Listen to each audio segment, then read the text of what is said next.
Hello everyone and welcome back to TowerGate. It is TowerGate day number 610. 610. It is November looks like the 17th, 2018. Thank you so much for tuning in this Saturday morning edition. Okay, let's get to the news of the day, shall we? Alrighty, well, Brian Kemp has won the Georgia race, defeating Abrams by more than 50,000 votes.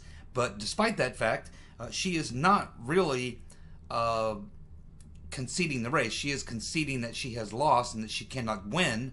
But she gave a very interesting speech afterwards. And it was an angry speech and essentially a non-concession speech. And she is talking about the fact that she will file a lawsuit. And it's similar to some of these other lawsuits, and the talking points are the same. And when you look at the overall fallout from the 2018 midterms, you see a repeating theme from the Comeycrats, which is that, you know, we heard that the phrase they are all repeating, every vote must count, this and that and the other thing. So I think that what we can expect as we move forward looking into 2020 and probably beyond, that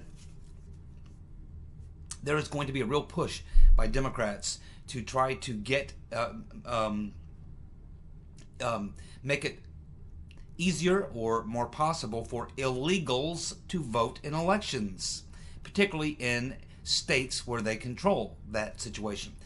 And if they can't get it done legally through the courts, which I don't see how they can, but then again, with the liberal judges that we have across this country, I wouldn't put anything past them. But if they can't find a way to get a judge to rule that illegals can vote, they'll find other ways to get these illegals to be able to vote. And in these states like California, they'll create some state law or something that essentially makes it legal for these illegal votes to be cast. And this could happen in Illinois. It could happen in a lot of these blue states. So it's going to take, hopefully the Republicans and the DOJ are going to be working on this and going to work on it immediately to really get to the crux of this issue and to make it perfectly clear that that illegals cannot vote, okay? And there really needs to be, as I think it was someone, I can't remember exactly who in the last video in the comment section said, there really needs to be reform in the way that we vote. And I have believed in that for a very long time. I've been saying for years, I just want to go back to paper ballots, hand counts, the whole 9 yards. I don't know why we feel like we have to know the results immediately. I mean, in most of these elections, the people don't actually officially take office for 2 to 3 months after the vote. So I guess I feel like I'm willing to wait 2, 3, 5 days, 2 weeks or whatever, to find out who actually won the election. And the way that this can be done, I mean, if you go into just about any place of business, particularly like a fast food restaurant, they have cameras looking down on each employee, watching their transaction.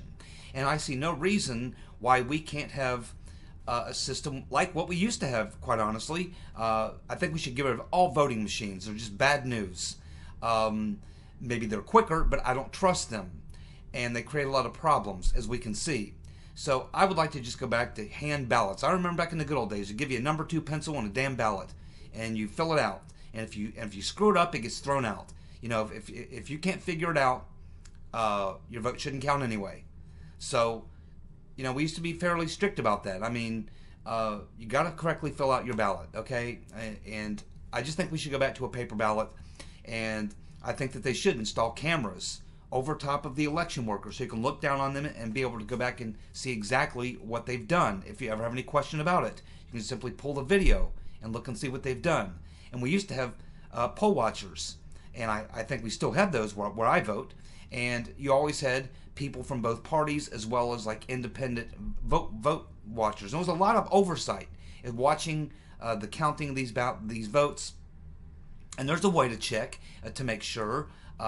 You can compare the number of voters. You can look at all those categories: registered voters, new voters, same-day voters, early voters. You know what the numbers are on election day, and the numbers simply should add up. You should be able to add up all the numbers. This many people in this particular voting district voted. This many people did not vote. Of those who did vote, X amount was this category, X amount this category, X amount this category. And when it's all said and done, the numbers should add up. We're making something that should not be that difficult much more difficult, and it's become more difficult because of electronic voting machines. So I support getting rid of electronic voting machines, going back to a hand paper ballot with the system the way we used to do it. And I believe that we should install monitors, video monitors above each of the campaign workers, so that we can look at every individual worker if we need to, if we find a problem.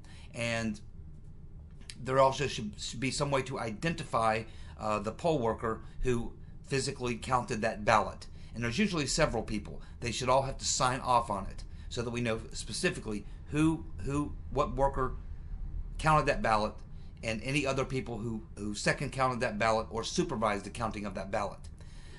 So there's a good way to have full accountability and to make sure that we know exactly who voted, how many people voted, and what category they were. So this is not difficult. This is not difficult, and this is something that needs to be dealt with immediately, because there's just been too much of this crap going on. It's been going on for a long time, but it's really it's really become a problem, as we can see in these 2018 midterms. So we definitely have to have voters voting reform, and we need to get a uniform system across the country. We have all these states have all different rules. There needs to be a federal guideline for how we do this, and I would like to go back to paper ballots. I'll wait 3, 4, 5 days for them to count the votes. I'm willing to wait to make sure we get it right and that we have full accountability. But again, as I said, Brian Kemp has won the Georgia race. Abrams gave a non-concession speech, and she's going to attempt to file a lawsuit.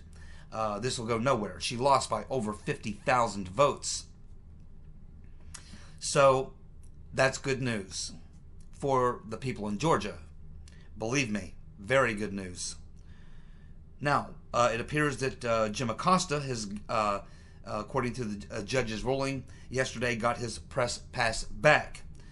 So I disagree with that decision. I read the basic grounds that the judge used to make that decision, and I don't know. I think it's a spin job, but I'm not going to go into it. I'll just say that I don't agree necessarily with the judge's decision on this.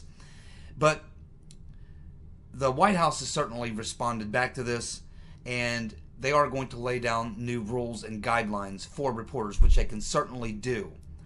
And I expect that Jim Acosta will violate those rules and guidelines the first opportunity he gets, and he'll lose his press pass again. And this time, the White House will have themselves covered, because they will have established clear rules, which hopefully can stand a challenge in court.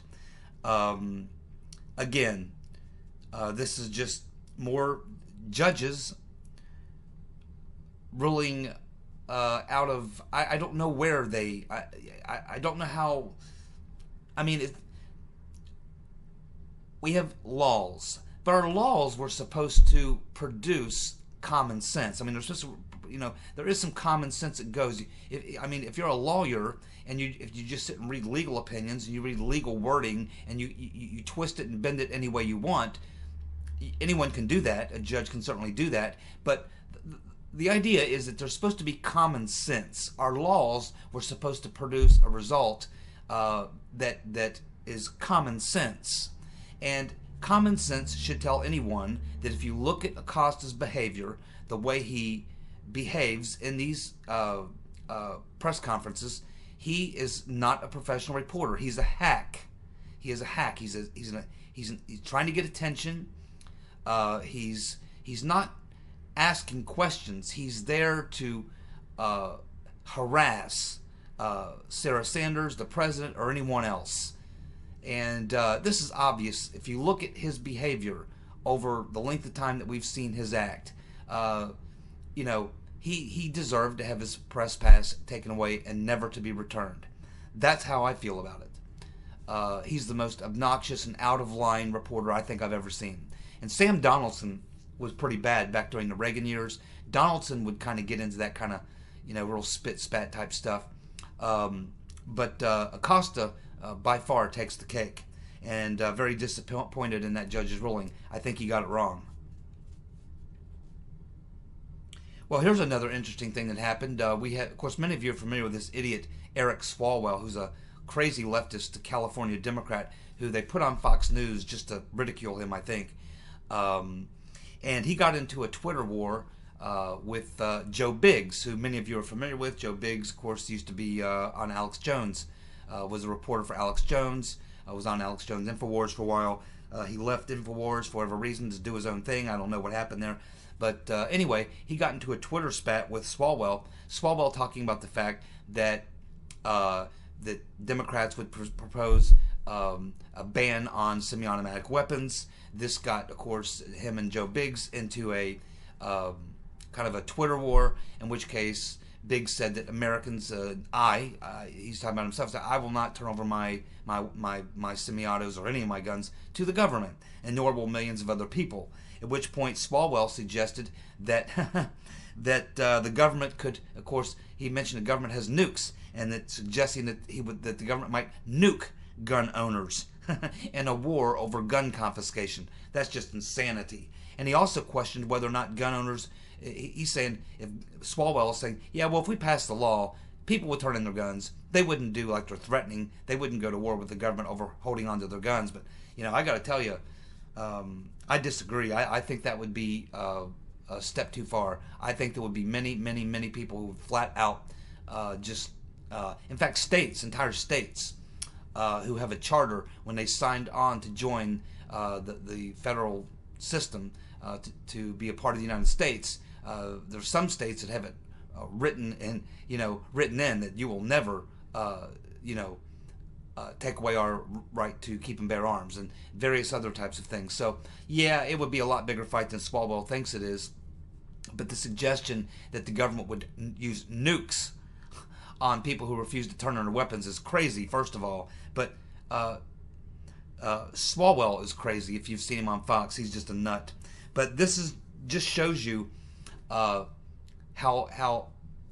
the Democrats really think, and the lengths that they would go to. They absolutely would go to the length. They would take the country to civil war over gun confiscation. Trust me, if they ever get the chance, they will do it. This is why we can never, ever let them have that kind of power.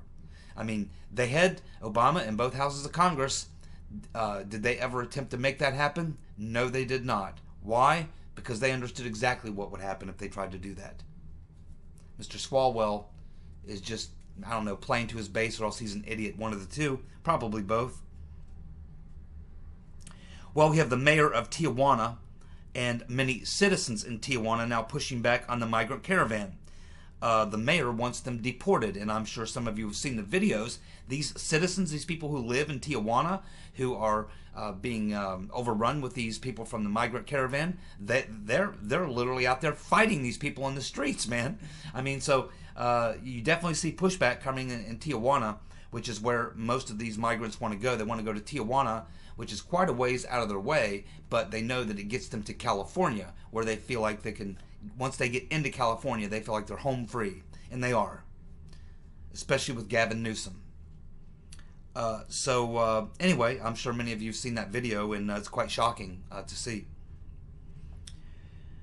Well, Papadopoulos, his lawyer, appeared in front of a judge today to file a motion to request that Papadopoulos get a delay in his sentencing. Now, he is supposed to serve a 14-day jail sentence sometime in November, which we can assume is sometime in the next week or two, because November is just about over here in about 2 weeks. So at some point here in the very near future, Papadopoulos was supposed to serve 14 days. But now he's got a judge who is his lawyer asking a judge to delay his sentencing. And the reason is because of this other case that's going on with this individual named Andrew Mueller, who apparently was someone who Uncle Bob the Executioner wanted to question as he was trying to get closer to nailing down Roger Stone, and he was apparently a friend or associate of Roger Stone. And of course, Mr. Mueller decided to challenge the constitutionality of Uncle Bob the Executioner himself and his appointment. And that is currently being looked at in a court case. And so Papadopoulos' lawyer is saying, based on that court case and that challenge, that the judge should delay the hearing until after there's a decision made in that case.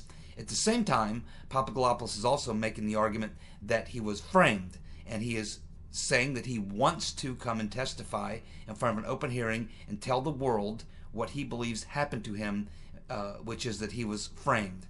So we will continue to follow this story, and we'll see. The judge has not issued the ruling yet, but I expect it will come very shortly because Papadopoulos is set to serve his 14 days very soon. I personally think he should serve the 14 days because when he sues for damages, he'll get a lot more money if he can say that he actually had to serve jail time, because you can throw a lot of things into that mix. I would serve the 14 days because it's going to drastically increase the amount of money he's going to collect if he follows through like Carter Page and files a civil lawsuit, which he should, because the evidence is on his side.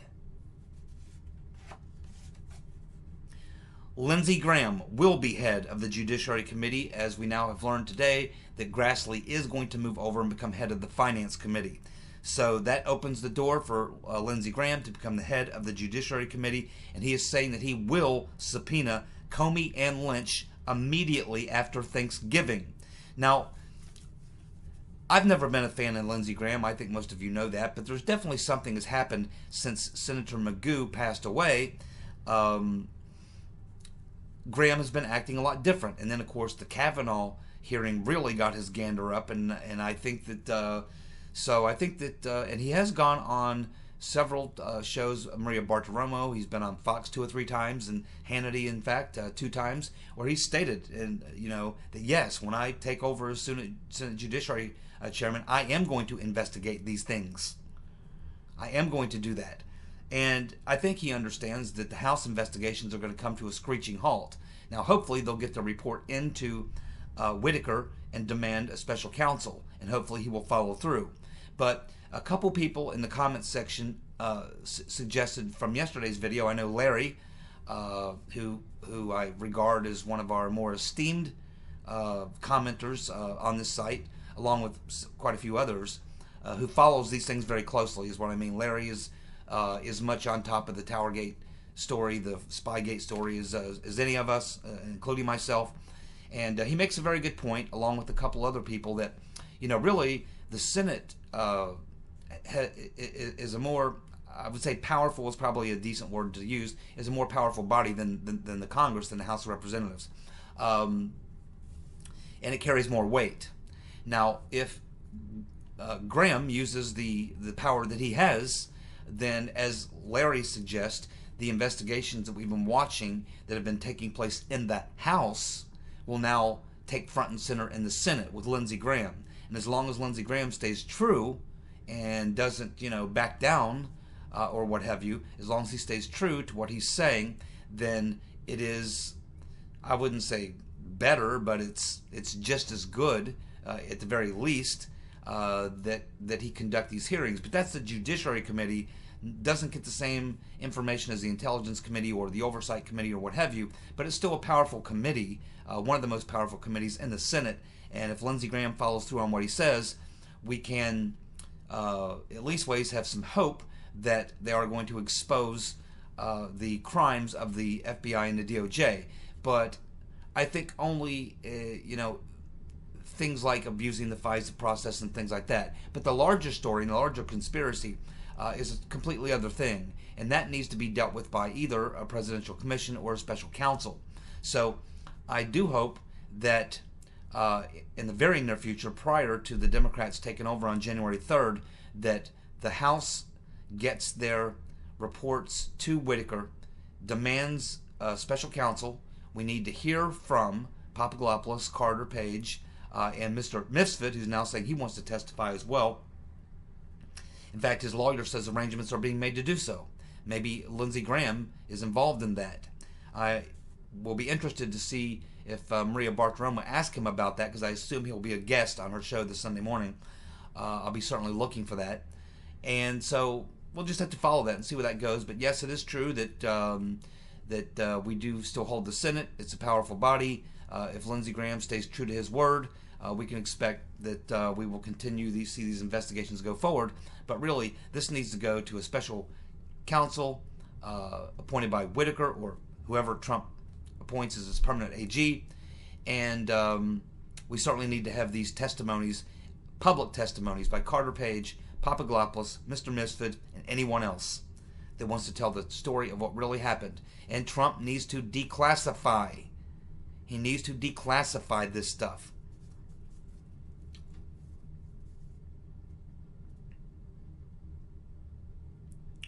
Trump has finished the answers to the questions from Uncle Bob the Executioner, but it appears that they have not yet submitted them to Mueller. Again, you know how I feel about this. I'm not going to go into it again, other than just to say that I don't believe it was a wise decision to agree to answer any questions from Mueller, period, written, oral, or in any other way. I believe the way to handle Mueller since day one, I believe, and should still continue to be, to not even respond to him. Just completely ignore him. And refuse to cooperate with him in any way, shape, or form. And to state publicly and boldly that his investigation is a scam. And to challenge him in court. To beg him to take Trump to court. I would beg him, if I were Trump, I'd beg him to take me to court. Where I could force him to, number one, prove he was legally appointed. Number two, that there was a crime that he's investigating. Because I don't think they've ever found a crime. They're looking for a crime. That doesn't work. So that's how I feel about it. I would never submit these questions. I never would have agreed to these questions. I never would have even spoken to Mueller other than to say, pound sand. We have nothing to say. Do your witch hunt, whatever you're going to do. Do whatever you're going to do. We're moving forward. If you don't like that, you know where the courthouse is. And so do we. Well, it appears that the Democrats have stolen, or about to steal, another seat in California. This one would be Young Kim.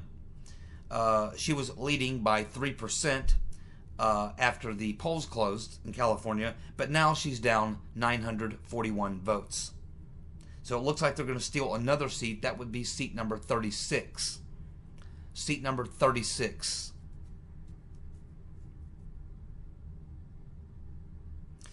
But we've also got little Marco Rubio, saying that he has proof. He has proof that the Democrats planned voter fraud the day after the midterm.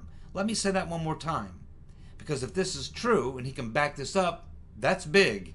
Little Marco Rubio, says he has proof that the Democrats planned the voter fraud the day after the midterms. Well, if he can prove that, that's bombshell.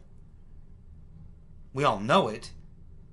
And I think that there could be some prosecution, some charges filed against certain individuals, particularly in Florida, because it appears that they have discovered some illegal things there.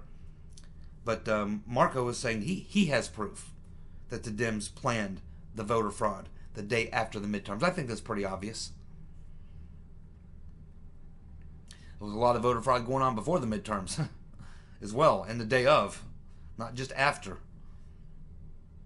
And of course, we learned yesterday that accidentally we learned that the Department of Justice will attempt to prosecute Julian Assange. They had a sealed indictment for him. It was released, accidentally released in another court case that came out, and so now we know that they are planning on indicting Julian Assange. It was a sealed indictment. The only thing we don't know at this point is when. So we don't know who it was, whether it was Sessions or Rodenstein, or whether it was from the previous administration, the Obama administration, whether it was Loretta Lynch, or whether it was Eric Holder. I mean, we don't know how far back this sealed indictment goes. But obviously the plan was to have this sealed indictment ready so that if Julian Assange ever left the Ecuadorian embassy in the UK, that the US would be able to capture him as soon as he left the embassy, wherever he might go, anywhere where he might go, especially where there's an extradition treaty, or when he might be trying to get on a plane or move from one location to another or walk out of the embassy. They would immediately arrest him. They just didn't want him to know that. But now we all know that they have every intention of prosecuting Assange. That is a total damn shame. And I really hope that Trump, now that he knows this, and I assume he did not know, maybe he does, I don't know, but I really hope that Trump puts the kibosh on this if he can. He should immediately issue a pardon to Julian Assange.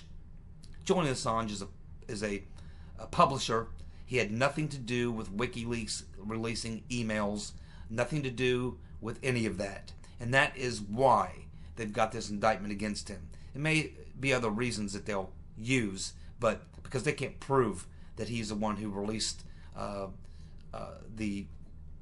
that they can't prove that he's the one that they can't prove that he got the stuff from Russia. Basically, yeah, they released the Podesta emails and stuff, but they're trying to make it sound like he was colluding with the Russians, when in fact there's no evidence he did that. I think we all know it was Seth Rich who was responsible for getting that information. How it found its way to Julian Assange is a mystery. No one knows, and he's probably not going to tell. But this is a shame, and I really think that this will hurt Trump with a lot of people. With a lot of civil libertarians will not be happy about this, and it will hurt Trump and probably Republicans. If Trump and Republicans are wise, they will let Assange off the hook. He is a publisher, and he had nothing to do with working with the Russians to get the Rotten Reverend Clinton's emails. What they need to do is have a real investigation of the murder of Seth Rich, and I think they'll find out exactly who it was that came up with those emails and why he did it, and maybe then they might be able to even to learn how it found its way to WikiLeaks. It appears that the creepy porn lawyer for Sagi Daniels, Michael Avenatti, has been evicted from his California office. Apparently he's 4 months behind on his rent, which is totaling $213,000. So his landlord took him to court, and the judge ruled that yes, you can evict Avenatti. He has to be out by Monday. Avenatti responded by saying, well, we were going to move anyway.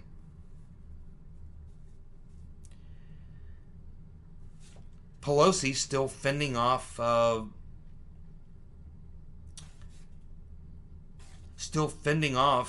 challengers. They keep popping up more and more of them every day, but she continues to stay confident that she will be speaker, and I understand how that works.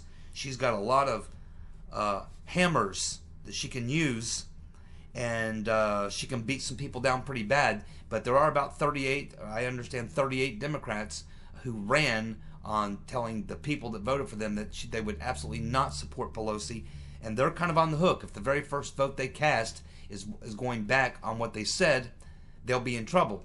They'll look very bad. At the same time, Pelosi can really bring some heat on these people and make their lives very, very miserable, and also make sure they're one-term a congressman.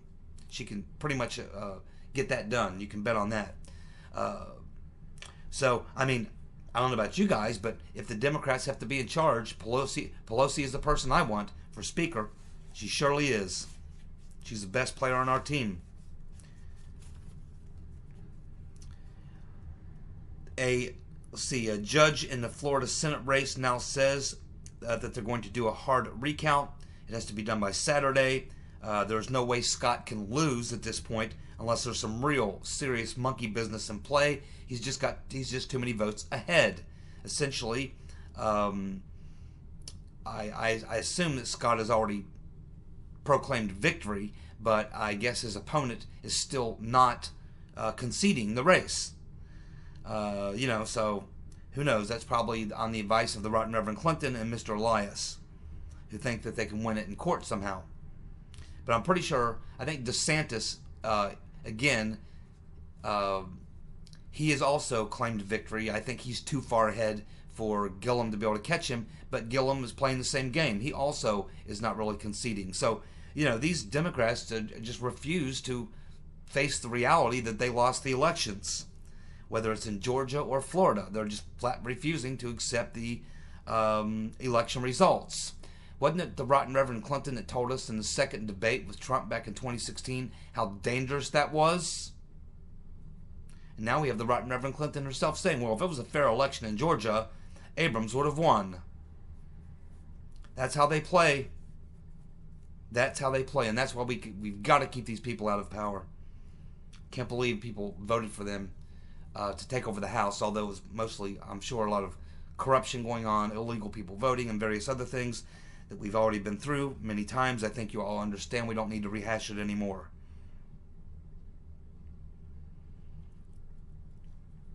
Oh, the Democrats have stolen another seat in Maine, by the way. That was the 35th seat they stole, and they're on their way to stealing the 36th seat in California. Let's see. We have Judge Dabney Friedrich upholding the Mueller case against Concord Management and the 12 Russian trolls. Of course, in the most recent hearings, they had Concord Management had gone to the judge and laid out several arguments why he should just throw the case out against Concord Management, but Uncle Bob made his argument, and it appears now that the judge Friedrich has agreed with Mueller, and he has uphold Mueller's request to continue the case. So it looks like the case against Concord Management and the 12 Russian trolls continues on. What a mess. And of course we have Saggy Daniels saying that she will fire Avenatti if the charges turn out to be true. Huh. Well, as far as we know, and there's a lot of conflicting stories coming out about this, but it's hard to tell what the truth is, but I think the original story is probably the one that's most accurate, which is that it was the cops, not this woman. She called the cops because she wanted them to provide her with security while she got her belongings out of Avenatti's place. Then, when the cops get there, they discover that she appears to be bruised in her face. And she then says, yeah, this is what he did to me, and I don't want him to do it again. And based on that, it was the cops who charged Avenatti, not this woman. She didn't say, I want to press charges. It's not what happened. Apparently, if the original story is true, the cops didn't need her to say, didn't need to ask her, do you want to press charges? If the cops see evidence, of physical bodily harm or what have you, they can arrest you and charge you. There's various levels for what they can charge you with. To be charged with a felony for something like that, they have to see some marks that indicate serious bodily harm. So clearly, the charges, Avenatti's trying to pretend that these are all trumped up charges and that they're not true at all. But the cops arrested him. He posted bail. They took him in, put him in jail, fingerprinted him, did the whole 9 yards. He's being charged. He's going to have to appear in court. And the cops are the ones who filed the charge, based on evidence, first-hand evidence they saw from this woman by her injuries. I'm not sure exactly how he's going to spin his way out of that. He's a pretty slick character, but he's a pretty stupid character as well. But if in fact he struck this woman, regardless of whether she hit him first or not, doesn't matter. If he struck this woman, which is he's completely denying, then he's going to be found guilty. It's just as simple as that. It's California. Anything can happen in California, again, in the courts. So we'll just have to see what happens. But, and he says he's still planning on running for president in 2020. So this guy is just, he does need to be, locked up. I mean, this guy's got a screw loose, in my opinion. And he's one of these people that he could go loco at some point and do something really bad. I think this guy needs to be, he needs psychological counseling. He definitely needs to be put in the slam for a few, maybe a year or two, just to think about some things. He's a very, very nasty character. Anyway, that's all we have for today. Thanks so much for tuning in. Be back tomorrow with Sunday's TowerGate. You guys have a good night. Thanks so much. Bye.